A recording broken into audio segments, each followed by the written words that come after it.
Hello रिवॉन, welcome to our channel.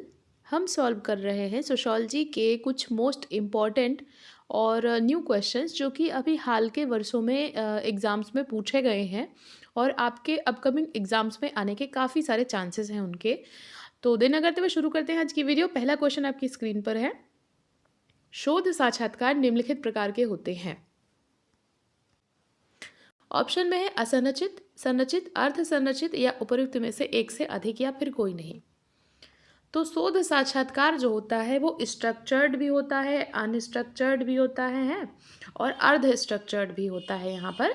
तो ये तीनों हो जाएंगे, तो सही ऑप्शन होगा उपर्युक्त में से एक से अधिक, डी ऑप्शन आपका यहाँ पर राइट होगा। अगला प्रश्न देखेंगे, सामाजिक असमानता सामाजिक है क्योंकि, सामाजिक असमानता सामाजिक है क्योंकि वे व्यक्तियों के बारे में नहीं बल्कि समूहों के बारे में है। इनका आधार केवल आर्थिक होता है। ये केवल व्यवस्थित और संरचित हैं। उपर्युक्त में से एक से अधिक या उपर्युक्त में से कोई नहीं। तो सामाजिक असमानता सामाजिक है क्योंकि, क्यों है सामाजिक? क्योंकि ये जो है एक तो समूहों के बारे में होते हैं, यानी व्यक्तियों के बारे में नहीं बल्कि समूहों के बारे में होते हैं। दूसरे, ये पूरी तरीके से व्यवस्थित होती हैं और इनकी संरचना होती है। जैसे जाति में आप अगर देखेंगे जातिगत सामाजिक असमानता, तो पूरी तरीके से व्यवस्थित और संरचित है और पूरे समूह के बारे में होती है। तो केवल आर्थिक वाला तो नहीं होगा, लेकिन ए और सी दोनों है। तो यहाँ पर राइट ऑप्शन आपका जो होगा वो हो जाएगा उपर्युक्त में से एक से अधिक, यानी कि डी ऑप्शन आपका यहाँ पर करेक्ट होगा। अगला प्रश्न देखेंगे, एकल व्यक्ति, समूह या घटना की गहन जांच किसके साथ जुड़ी हुई है? जब हम किसी व्यक्ति, समूह या किसी घटना की डीप एनालिसिस, गहन अध्ययन करते हैं तो उसको हम क्या कहेंगे? तो गहन अध्ययन की बात हो रही है। ऑप्शन में है आपके तथ्य विश्लेषण, अवलोकन, वैयक्तिक अध्ययन या फिर उपर्युक्त में से एक से अधिक या कोई नहीं। तो गहन अध्ययन की बात हो रही है, तो गहन अध्ययन को हम बोलते हैं केस स्टडी। क्या बोलते हैं? Case study. तो केस स्टडी यहाँ पर आपका सी ऑप्शन, वैयक्तिक अध्ययन जो है, सी ऑप्शन आपका यहाँ पर राइट होगा। अगला प्रश्न देखेंगे, शैक्षिक योग्यता इनमें से किसका उदाहरण है? शैक्षिक योग्यता जो है इनमें से किसका उदाहरण है? क्या चीज़ है इसमें शैक्षिक योग्यता को अच्छे से डिस्क्राइब कर रही है जो चीज़ें? ऑप्शन में है आपके सांस्कृतिक पूंजी, सामाजिक पूंजी, आर्थिक पूंजी, उपर्युक्त में से एक से अधिक या उपर्युक्त में से कोई नहीं।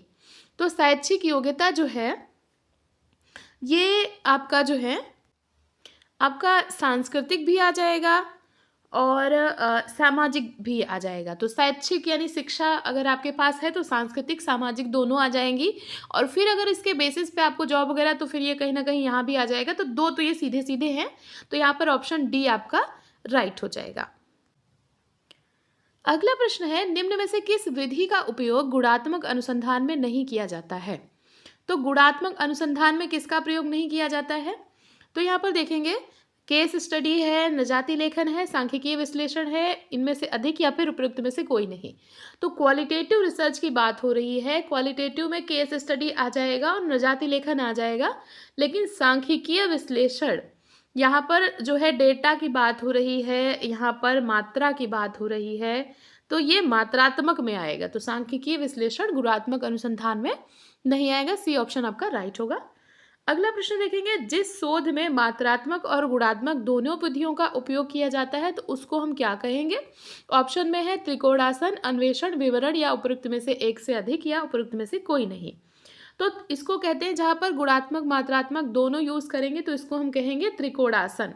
ऑप्शन ए आपका यहाँ पर राइट है। नेक्स्ट क्वेश्चन है, संपर्कों और सामाजिक संघों का नेटवर्क निम्नलिखित में से किसका उदाहरण है?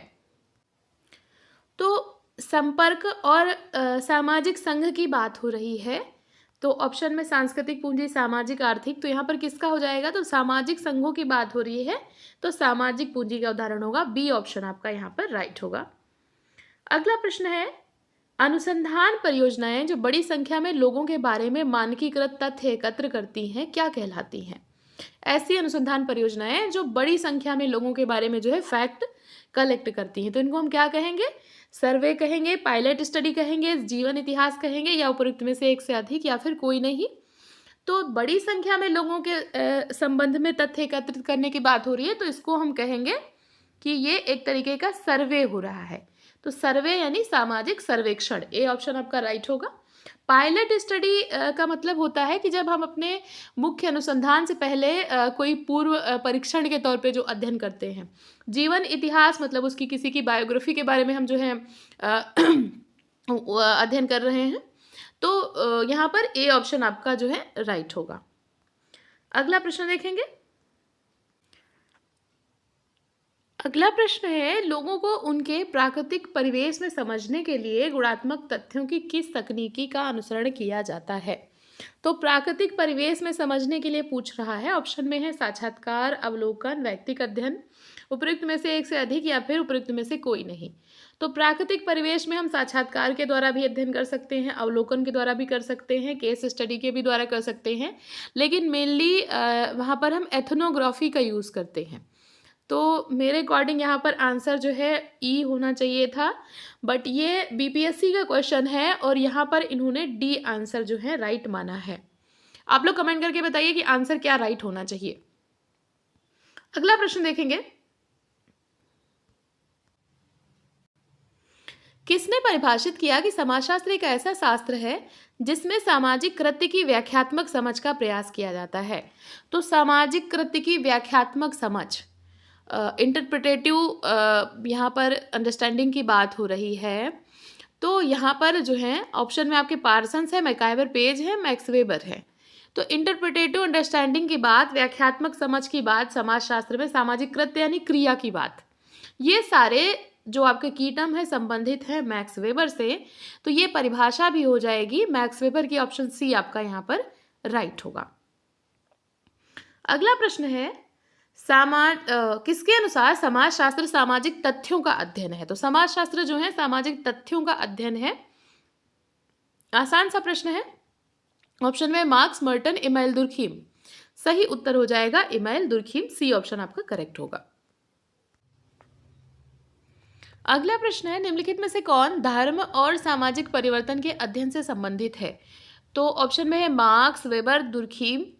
तो धर्म और सामाजिक परिवर्तन एक तो आपके वेबर ने भी किया है, क्योंकि एथिक्स के माध्यम से ये बताते हैं कि जब जहाँ पर जो है धार्मिक एथिक्स थोड़ा सा अच्छे होते हैं तो वहाँ पर जो है पूंजीवाद जल्दी आए। तो धर्म को सामाजिक परिवर्तन से इन्होंने भी जोड़ा है।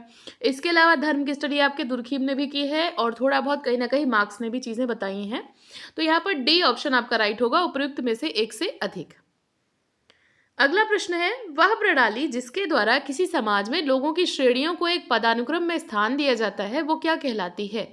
तो एक ऐसी प्रणाली जिसके द्वारा किसी समाज में लोगों की श्रेणियों को बांटा जा रहा है तो उसको हम क्या कहेंगे? ऑप्शन में है सामाजिक स्तरीकरण, सामाजिक असमानता, सामाजिक समूह, या उपयुक्त में से एक से अधिक, या उपयुक्त में से कोई नहीं।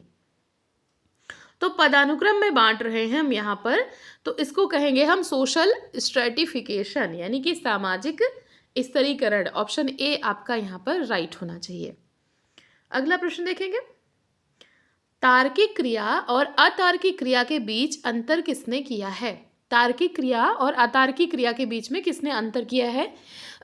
ऑप्शन में आपके हैं विल्फ्रेडो परेटो, आर के मर्टन है, मैक्स वेबर है, या उपयुक्त में से एक से अधिक है। तो क्रिया के दो प्रकार, तार्किक और अतार्किक, बताते हैं आपके विल्फ्रेडो परेटो। और इन्होंने इसके अलावा और क्या चीज़ दी है? भ्रांतर की बात करते हैं, ये विशिष्ट चालक की बात करते हैं जब ये अपने क्रिया के सिद्धांत में ये सारी चीज़ों की बात करते हैं। तो यहाँ पर ऑप्शन ए आपका जो है राइट हो जाएगा। अगला प्रश्न देखेंगे, सामाजिक स्तरीकरण की व्याख्या करने वाले प्रमुख सिद्धांत क्या हैं? वो क्या चीज़ बताते हैं ये पूछ रहा है। ऑप्शन में आपके हैं सामाजिक स्तरीकरण व्यक्तियों के बीच की विभिन्नता का प्रकार ही नहीं बल्कि समाज की एक विशिष्टता है, सामाजिक स्तरीकरण पीढ़ी दर पीढ़ी बना रहता है, और सामाजिक स्तरीकरण विश्वास या विचारधारा द्वारा समर्थित है। तो अगर आप ऑप्शन को देखेंगे तो तीनों ही ऑप्शन आपके सटीक बैठ रहे हैं, क्योंकि सामाजिक स्तरीकरण में व्यक्तियों के बीच विभिन्नता नहीं होती है बल्कि ये समाज की एक विशिष्टता है, ये सही है। सामाजिक स्तरीकरण पीढ़ी दर पीढ़ी बना रहता है, जैसे आप जाति को देखेंगे तो वो चीज़ आपको बिल्कुल समझ आएगी। सामाजिक स्तरीकरण विश्वास या विचारधारा द्वारा समर्थित होता है, तो ये भी सही है। तो ऑप्शन आपके तीनों सही हैं, तो इसलिए यहाँ पर जो आपका राइट होगा वो हो जाएगा डी, उपयुक्त में से एक से अधिक।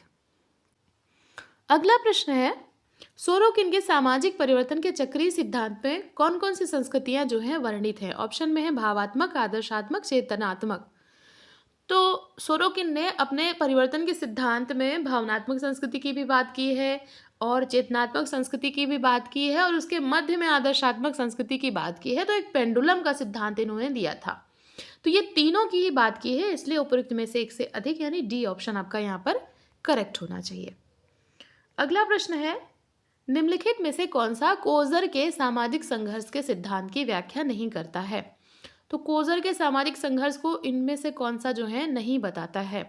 ऑप्शन में आपके हैं, संघर्ष एक सार्वभौमिक प्रघटना है, संघर्ष से विनाश होता है, संघर्ष के कुछ सकारात्मक प्रकार हैं, उपयुक्त में से एक से अधिक या उपयुक्त में से कोई नहीं। तो यहाँ पर पूछ रहा है कौन सा व्याख्या नहीं करता है। तो कोज़र का जो संघर्ष सिद्धांत है वो बात करता है कि संघर्ष जो है प्रकार्यात्मक है, प्रकार की बात करते हैं उसके। तो सी ऑप्शन आपका राइट है। सार्वभौमिक प्रघटना है, ये भी बात ठीक है, लेकिन विनाश होता है ये बात वो नहीं करते हैं। तो यहाँ पर आपका ऑप्शन बी जो है ये सही तरीके से व्याख्या नहीं कर रहा है, तो बी ऑप्शन आपका राइट हो जाएगा। अगला प्रश्न है, आदेशात्मक रूप से समन्वित संघों की संकल्पना का प्रतिपादन निम्नलिखित में से किसने किया था? तो आदेशात्मक रूप से समन्वित संघ या फिर इसको बोलते हैं अनिवार्यता समन्वित संघ। तो ये जो अवधारणा है ये संबंधित है आपके रॉल्फ डेरेनडॉर्फ से। अनिवार्यता समन्वित संघ या आदेशात्मक रूप से समन्वित संघ, ये कॉन्सेप्ट इन्होंने दिया है। आपका बी ऑप्शन यहाँ पर करेक्ट होगा।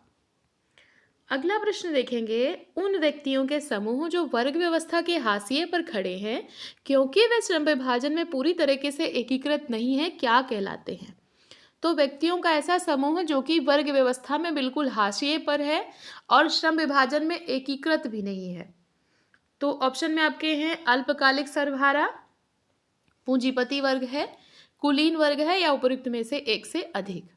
तो श्रम विभाजन में बिल्कुल हाशिए पर हैं और एकीकृत भी नहीं है, तो इनको बोलते हैं अल्पकालिक सर्वहारा। ऑप्शन ए यहाँ पर आपका करेक्ट है, क्योंकि पूंजीपति जो है ये एकीकृत होते हैं, ये एकीकृत होंगे, कुलीन वर्ग के ये भी एकीकृत होंगे, लेकिन अल्पकालिक सर्वहारा जो है एकीकृत नहीं होते और बिल्कुल हाशिए पर होते हैं। अगला प्रश्न है, अस्पृश्य जातियां मानी जाती हैं जाति पदानुक्रम के बाहर, जाति पदानुक्रम के अंदर इनका जाति व्यवस्था से कोई संबंध नहीं है या उपयुक्त में से एक से अधिक। तो यहाँ पर अस्पृश्य जातियों के बारे में पूछा गया है। तो अस्पृश्य जातियाँ, देखिए जाति व्यवस्था से संबंध तो होता है, तो यहाँ पर नहीं लिखा है तो ये तो नहीं होगा। पदानुक्रम के अंदर नहीं माना जाता है, जाति पदानुक्रम के बाहर माना जाता है, क्योंकि अस्पृश्य है और जाति पदानुक्रम के अंदर जो है उच्च जातियां जैसे द्विज जातियों को माना जाता है। तो यहाँ पर ऑप्शन ए आपका राइट होगा, अस्पृश्य जातियां जो जाति पदानुक्रम के बाहर मानी जाती हैं। तो ये आज के प्रश्न थे। आई होप आपको ये सारे प्रश्न आपके एग्जाम्स में काफ़ी हेल्प करेंगे। और आपका कितना स्कोर है आज के इन प्रश्नों में ज़रूर कमेंट करके बताइएगा। ऐसे ही पढ़ते रहिए और अपने गोल की तरफ आगे बढ़ते रहिए। वीडियो देखने के लिए थैंक यू सो मच।